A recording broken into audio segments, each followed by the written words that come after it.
What's new in version 9? So tell a little bit about the app first, or the company first, and the app, and then a little bit about me, and then we'll get stuck into version 9. What is coming? So it's not out yet. So if you haven't seen it, that's because it's not out yet. It should have been out by now, but we decided to hold off a little bit. And then after that, I'll tell you a few tips and tricks I usually use when I use AvPlan. All right, AvSoft is the company I work for, and AvPlan is actually one of the products we make. Bevan is the founder. He is a multi-engine IFR commercial pilot, which was very interested in the iPad when it first came out in 2010.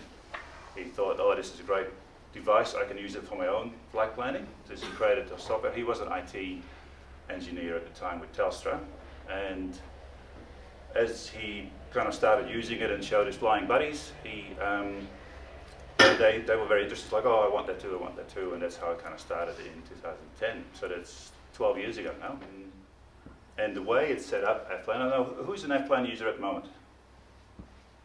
Okay, so if those who are familiar with it, the layout of AvPlan is basically copied from Bevan's kneeboard when he was designing it. So it's still got the fly log on one side and the maps all folded on the other side, and that's how it looks today still, because that's how he was taught, and it works really well. We also have some other products. One of them, Command software. Who knows about Command? Yeah. Yeah, it's a very old. I think it was made in the 90s. It's a Windows-based flight planner, and a couple of years ago, probably 5 years ago, they stopped supporting the software because the original creators, because basically, like people on iPad, like us, we took all their customers, so it wasn't worth for them to maintain it, and that's when we stepped in. It's like, oh, we'll keep maintaining it. So we acquired that 5 years ago. And then there's OK to Fly. Anyone heard of that? That's a drone safety app. So it's a CASA-approved drone safety app. CASA had an app, their own app, until last year. And it was called Am I Safe to Fly, I think it was called. It wasn't very good. So they asked around who wants to make a drone safety app, and we stepped in and we made OK to Fly. And it's basically on your iPad or on a website, you tap, this is where I want to fly my drone, and it will tell you exactly what restrictions there are. So if you're close to Jennecott here, it will tell you can't fly. But if you're out in the bush, you probably can. So that's what we do. A little bit about me. Look, that's me probably 2009, so just after my first solo in a Jabiru in Wild Ketchum. I was born in the Netherlands and came to Australia in 2009, so that's 13 years ago now. And one of the first things I did was do a TIFF. And everyone knows it here probably, once you do a TIFF, you're hooked. So was I. So I kept the little Jabiru in the 160, and yeah, this is the big smile. I remember it well that day. And after that, I actually met Bevan at an air show, and we got talking, and that's how I got on board in 2015.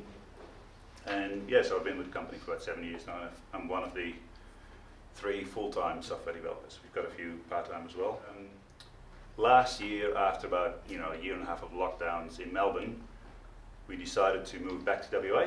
So I've been just in WA for about a year now. We live in Busselton and loving it. West is the best. So yeah, because I'm close and I'm in the right time zone here as well, it makes sense, that I go around and talk to people here and do more of these seminars now. So I'm very happy to come again later this year or next year. Or version 9, yes. So when Vaughan and I decided to do this presentation, this is a couple of months ago, I was very confident that version 9 would be out by now, so everyone could play along with me as I was demonstrating.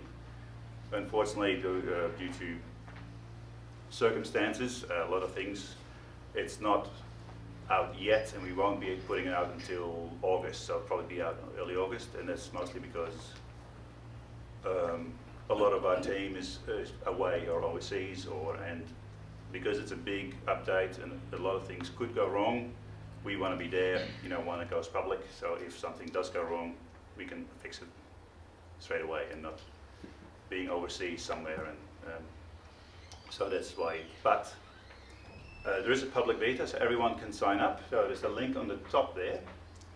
It's testflight.apple.com, and it's got a code in the back. So if you go to that website, you can join, and you can then download the beta version and start testing. So basically you've got the same version that I've got here then. And that gives us a bit of more feedback from users. If the device does have a problem, we can probably usually see that because it's got a little bit more debug information, and it would be very helpful for us if more people start testing it.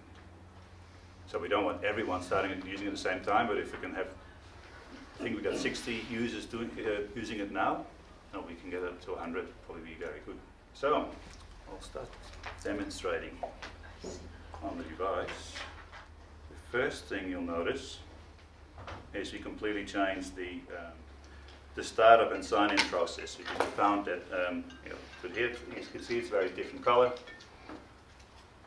and it's a lot quicker as well. So in the past we noticed that some users got sometimes a weird error message saying your subscription has expired, where it was not actually expired, it was just they were logged out, and it caused a bit of confusion. So we changed the whole way it signs in. It's a lot quicker and a lot more intuitive, I would say. So that's a good change, I think, but that is also one that could potentially cause the most problems, because if the sign-in doesn't work properly, everyone's affected, and that's what we're going to avoid. With the whole sign-in process, we also now we always kept a record of how many devices you use, because you can't just install it on 10 devices and give it to your buddy, and that wouldn't be fair to us. So we keep track. But then sometimes if people got a new device in a phone, it would trigger that, and then you would be locked out. In the new version, in the user devices here, in the settings, you can see exactly which devices are logged in. Here we go. And you can see actually my device limit has exceeded because I've got many devices running it. But I can actually sign it out. So if you've got to sign out, or someone else is using your subscription, you can just tap it on. If I do this now, sign the Pixel 3a out.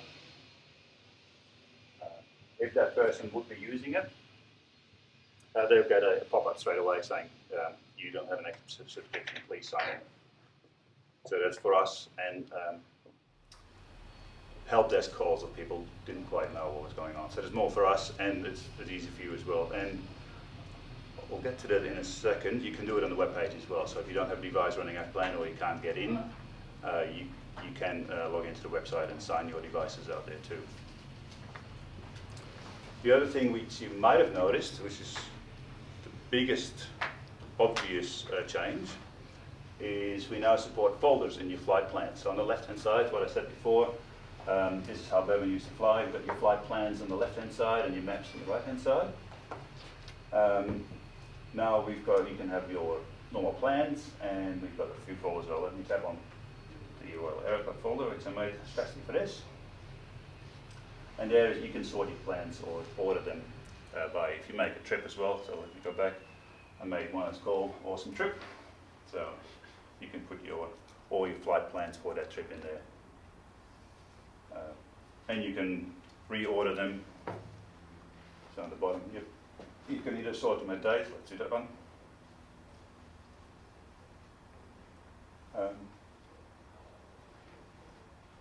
Well, so these are the flight plans I created in March. Then we go down, it goes just by chronological order. And if you create one for the future, it will actually go right on the top and it says upcoming flights. So you know exactly what's coming up, what you've planned. And it's not just for recreational pilots or private pilots. That's also, we did a lot of work in the background for commercial operations, like charter pilots or flying schools, where these flight plans can be managed by the back office on the website, and then push it out to the pilots, and that just shows up on the device. These are your upcoming flights, and then you tap on them and start flying them. We also changed the thinking of user waypoints, aircraft models and flight plans, because in the past there were a little few issues with if you had a flight plan and you had another device and you switched and you changed it on one device, it sometimes wouldn't sync properly. And we've revamped it completely, so it's a lot faster. And user waypoints are now supported as well. So if you create a user waypoint on one device, it automatically pops up on the other straight away.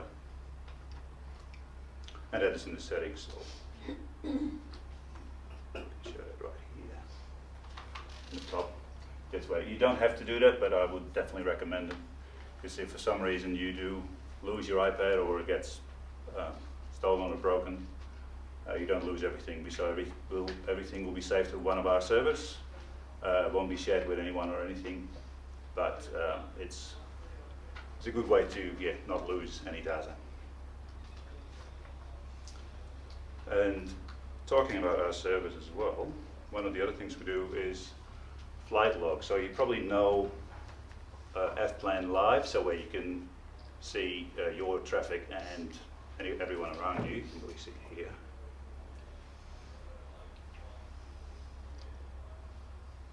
And there's traffic around now, there should be.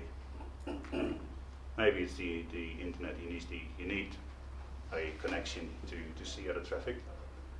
But we do save your track, and we also on the device we can analyze your flying, and we kind of make logbook entries for that.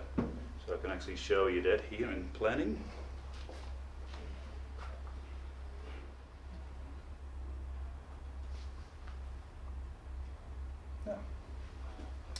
Actually, not. It is in settings. So if you go to settings, there is an option then in version 9 to go to flight logs. And when you do,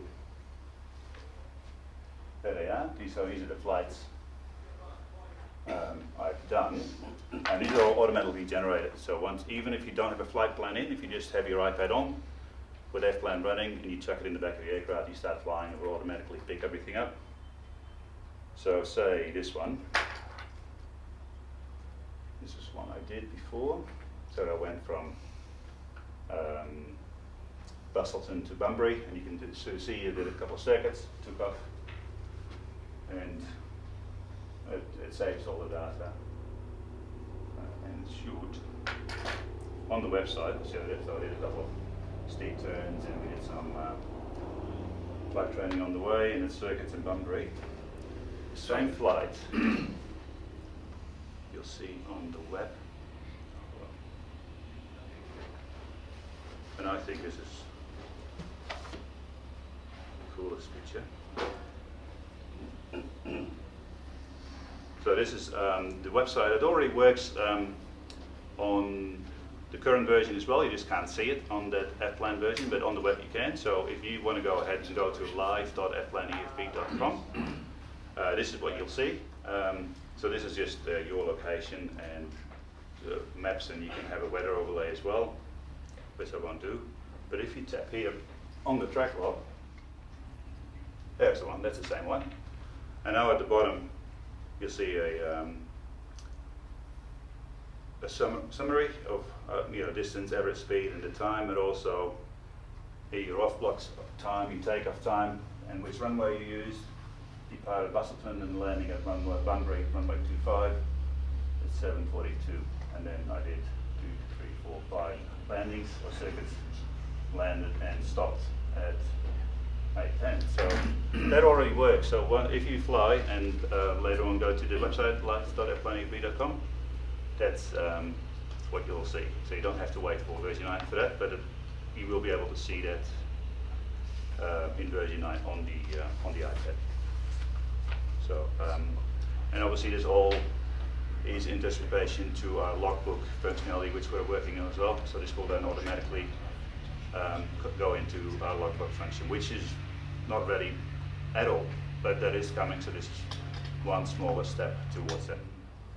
One other thing we've been working on is approved weight and balance. So AvPlan can do weight and balance already. You might have seen it if you go to your planning, aircraft loading, weight and balance, and fuel planning. Tap that one, depending on which aircraft you've loaded.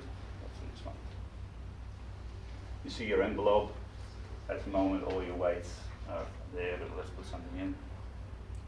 So 100 kilo on the front, 50 kilo on the back, and some baggage. Put some fuel in, say 100 litres.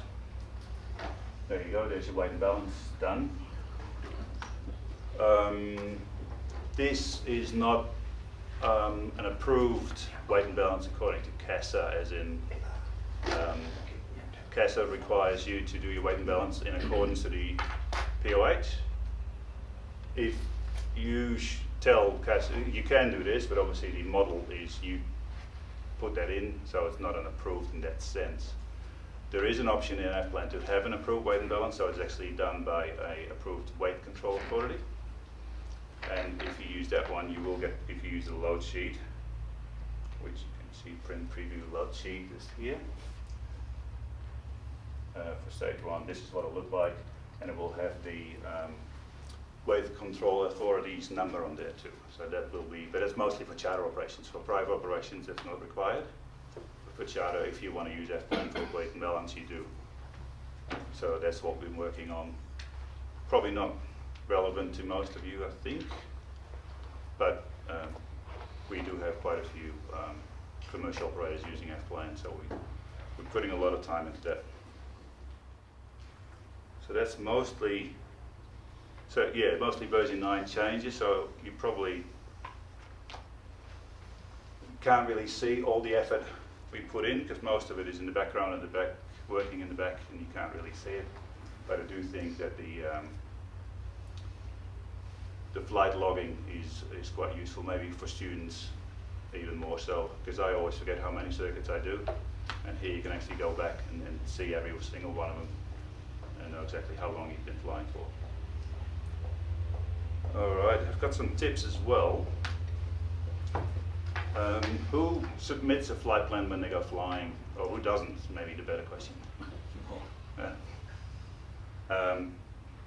I think it is an important, or it can be very useful. If something were to go wrong, it's good to have a flight plan in the system. And so we really encourage people to put at least your destination and your origin in, so at least to know a little bit. But if you want to, yeah, well, with that process, there's a lot of information you have to enter, and I don't know who has experience with the NAPES website to enter flight plans in. It's not the most user-friendly website, let's put it like that. An AvPlan can do it all within 30 seconds. It pre-fills everything for you. So say I've got this flight plan here, probably not very local one, but if I click the submit ICAO flight plan, basically pre-fills everything. So my name, my name's details, everything from the aircraft I selected, and tells me what is I still need to fill in. But this page is basically the place to change anything you like. So I wouldn't go back into the flight plan. If I just tap here on ETD, I choose my, I will select this time here, you can change it. Oh, that was not good.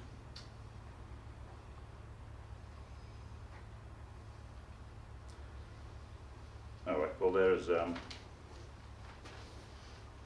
that's not supposed to look like that.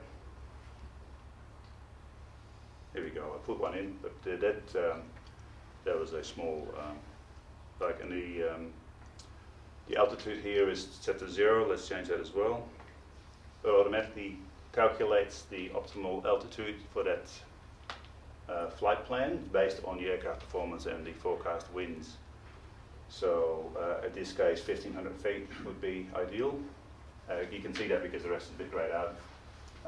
And the green ones are the hemispherical ones, is that one.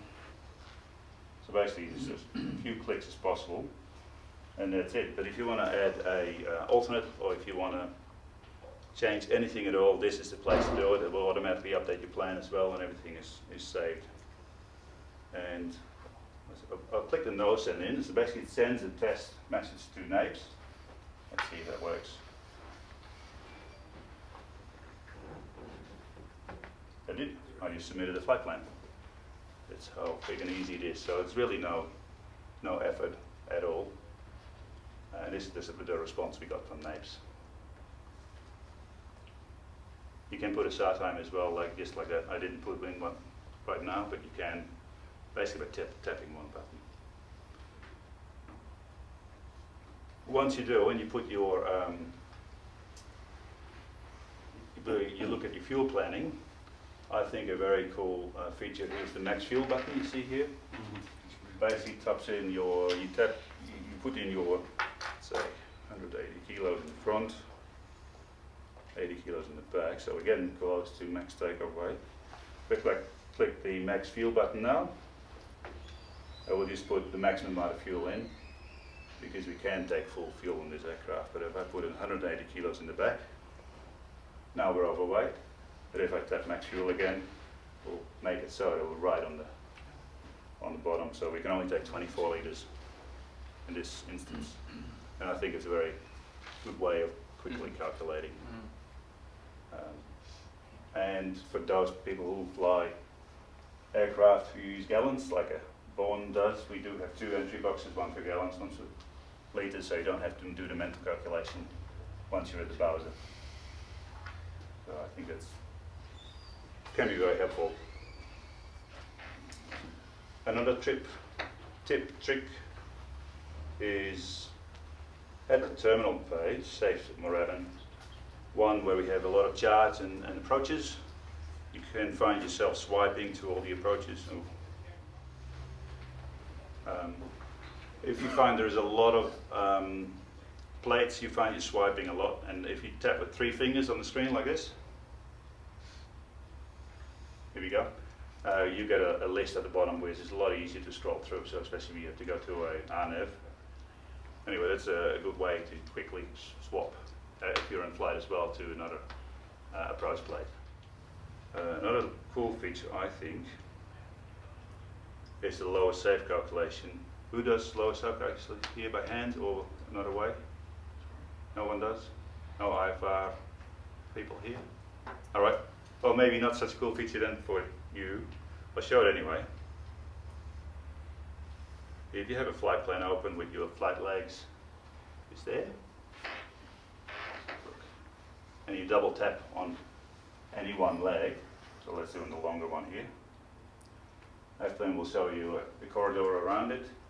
It will show you the highest terrain, which is there, and obstacles if there are any. I don't see any. No, and it will calculate your lower safe to 2,600, and you can accept it. And we'll pop it here in the box, 2,600, and use that instead of grid lower safe. But if you're just flying VFR, it's probably not that important. And last but not least are the runway center lines. So as you can see here at Moorabbin, we've got 5 runways, and each one of them we've extended by 5 nautical miles. So if you want to do a fly-in or from a straight-in approach, this is where 5 miles is, you can go straight in. And if we do have weather information or wind information, we'll highlight the into-wind runway green. So let's see if we can find a Jandakot one.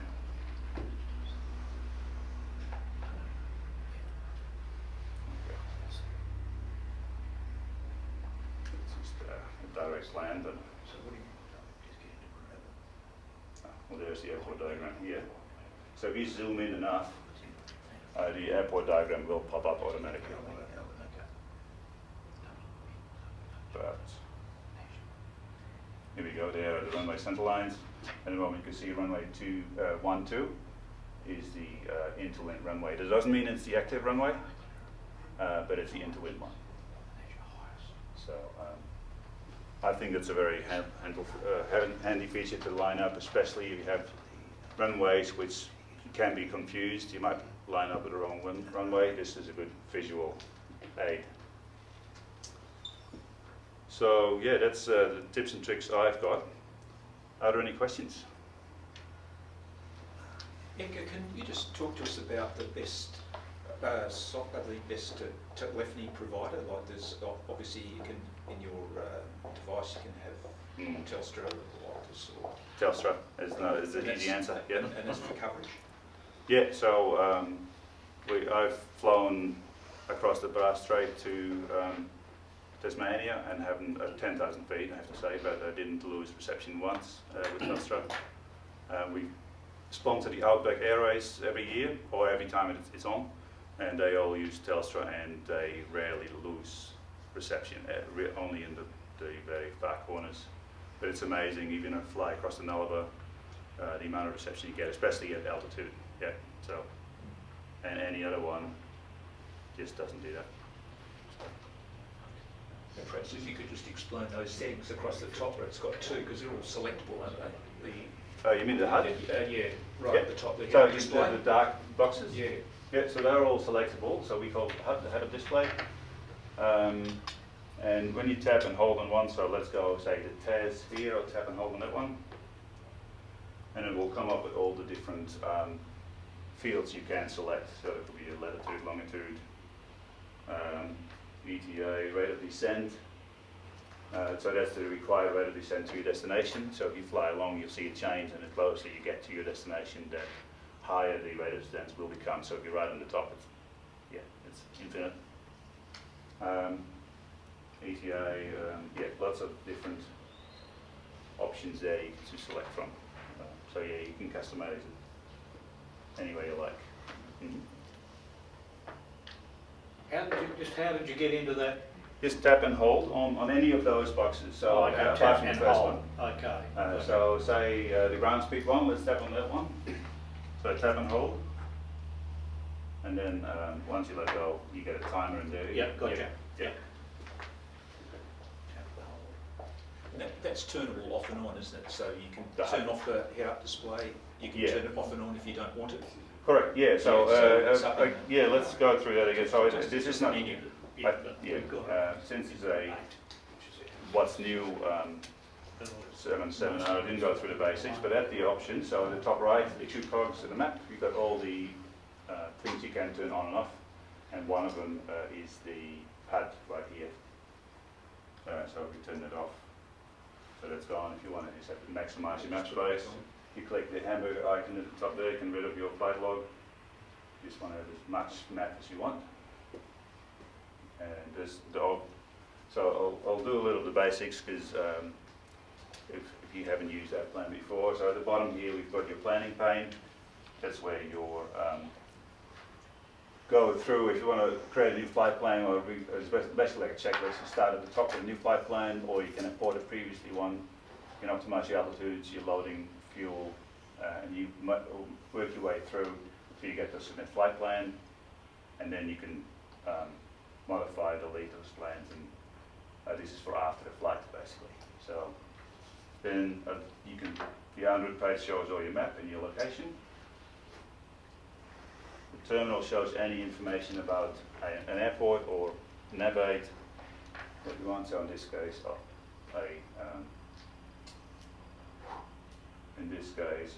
a plate, which is still trying to download. But here's, for example, Sunshine Coast, frequencies, your weather, so your TAFs and your metas, and they're all decoded into plain English as well. So this is your raw meta as they come from NAIPS or the BOM, and these are just, we split them out in all the values. And we add a color to it as well, which green means it's VFR conditions, so there's no issues. The other ones are marginal VFR, that's blue.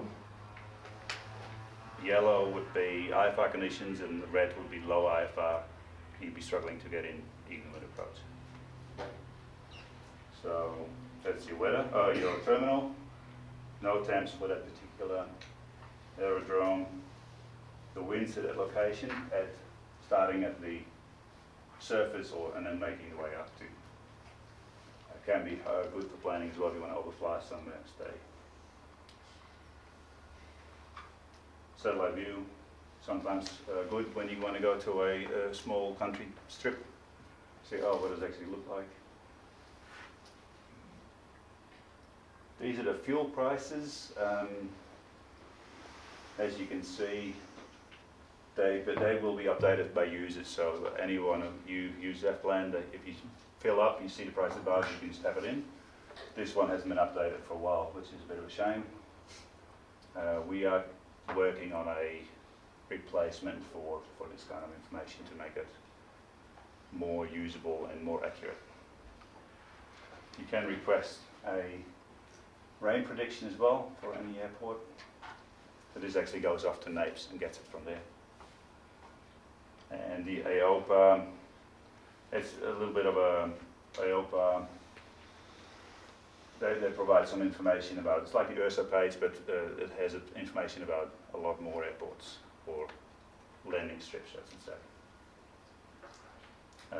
Again, this is user updated, so actually, to be honest, it's not very good. It's not from us, it's from AOPA, but because it's not updated, or very, very rarely, sometimes it's better to have no information than out-of-date information. And then we go further to the weather pane there, click on that. Here you got your graphical area forecast, and when you zoom into a location, you'll actually get the different locations that are mentioned in the graph. So if you tap on it now, I'll show you the graph. And you'll see those lines, those areas here, A and C1. Those are the same ones when you zoom in here. So A, this should be C1, yeah, so C1 down here. And again, if you tap on it, we'll tell you information about that location I just tapped. This is a quick way of looking at the graph. And it's got all the other NAPES charts here as well. For those who do your flight planning, you probably have to look at your GPWT charts. They're all in here. So the low level ones, they're all there. And this is exactly the winds AvPlan uses for flight planning. So basically just as you would do it on paper. That's exactly what we use. Further on to text. I mentioned, don't mind these, those are for the Army. You got your AIP, everything you want to know, you need to know CAO, CARs. Everything is right here. And you can just search as well. They have to be downloaded to be searched though. So make sure you got everything downloaded. Yeah, all documents you ever want to go, even the visual flight route guide is in here. CASA documents. The VFR guide is there as well. Just download it and it's there. Here's Notepad. So up here Notepad. That's what I used while flying one day. I usually used to record the ATIS or anything I quickly need to write something on the screen. That's what I use. So just like so. And here are all the settings. So I can talk for hours about this. Or, you don't need to. This is where you download any charts or maps or documents. And yeah, all the settings. I mean, that's a little bit too deep, I think, to go through all of them now. But if anyone has questions, I'm very happy to answer specific ones. No questions at all? Really? Yeah, I'm trying to catch up. Yeah, sorry. There's a lot of information. That's good. Maybe I should have done a beginner's intro to AvPlan first. Maybe that's a one for next time. That'll probably be a better one. On the documentation, you've got there's a tab that says POH. Yep. Where do they come from? Because it's only got 3 on there. Yes. Where do you... That's through Dropbox, basically. So you can link your Dropbox account to AvPlan. That's where you can put in your documents. So if you have a PDF version of the... So you don't have a library of those, you've got to go and get them yourself? No, you have to have it for your particular aircraft. Okay. We don't have those. What you can also do, but we are changing that as well as at the moment, is do specific documents for specific aerodromes. So if you have your own strip, for example, and you have some information about that, you can put it in the Dropbox folder named, say, YPJT, for example. Then it will, as soon as you tap on the terminal page, it will come up here as well as a chart, that PDF file. So, but that works at the moment, but we are changing it to make it a lot easier so you can actually use our website to upload whatever information you want. For example, the Flying Doctors, that's what they really want, is they have a lot of information about a lot of airstrips, and they just want to be able to, if they go to some kind of station in the middle of nowhere, they just swipe like this and they get their own, they have a lot of their own format plates for any of those strips, and that'll pop up right here. But you could do that as well yourself. Yeah. With the modifications that are coming out in Unit 9, Mod 9, will they automatically be upgraded to existing AvPlan? Yeah, And so also with the Mod 9, will that automatically be coming, or do you have to reapply for that? no. So if you don't do anything, it will become available around August. But you have to have at least iOS version 13. I think that's the minimum version. So if you have an older iPad, which can't be upgraded to iOS 13, then it won't come to your iPad. Well, drinks, I guess.